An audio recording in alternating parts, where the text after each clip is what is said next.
30th, 2014, the Royals were playing the Oakland Athletics in the wild card game. This was the start of the game's newest and greatest rivalries. There are several parts of the story, including the loss of a hometown hero, the trials and tribulations of the playoffs, and the opening series between the Oakland Athletics and the Royals in 2015. These moments tell the story of how this rivalry became a war. Now we travel back to the unforgettable wildcard game. The Royals were down 7-3 going into the bottom of the 8th when they cut this deficit with their hometown fans present.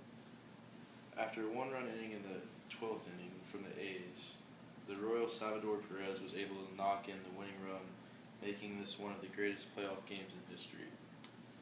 This was the beginning of a great rivalry between two teams that would only get better, but the Royals' playoff hopes weren't over yet.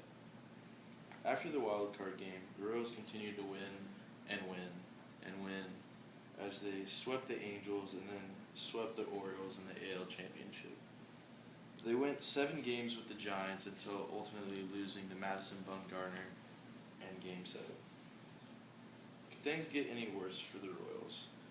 Well, they did when they lost Billy Butler after the World Series loss to the Oakland Athletics, and then lost Nori Aoki to the San Francisco Giants.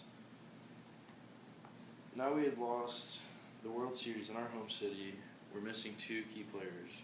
What were the Royals going to do? They kept their heads up in the offseason and made 2 key signings, and the players were hungry. Vegas had predicted the Royals to finish last in the AL Central going into 2015. But the Royals had started off with a 9-game winning streak to open up the season. And now they go into Oakland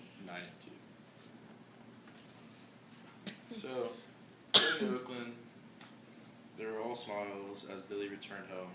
But in the 7th inning, things took a turn for the worse. Brett Lowry slid into Alcides Escobar's leg, injuring him and putting him on the DL. The stadium exploded with boos toward Lowry as he had hurt one of our stars. The next game, our ace, Yordano Ventura, fired a 100-mile-an-hour fastball towards Lowry and hit him, leading to a bench-clearing fight. This was not the end of the series, though. On Sunday, Kelvin Herrera threw a 100-mile-an-hour pitch at Brett Lowry's head, missing, but pointing to his head after he missed, saying that he was going to hit in the head. So now we see bad blood between the Royals and the A's, but there is another rematch until this Friday, June 26th. At this point in the season, the Royals are the best team in the AL, posting a 40-28 record, and the A's are one of the worst with a 32-41 record. This wasn't at all what Vegas predicted.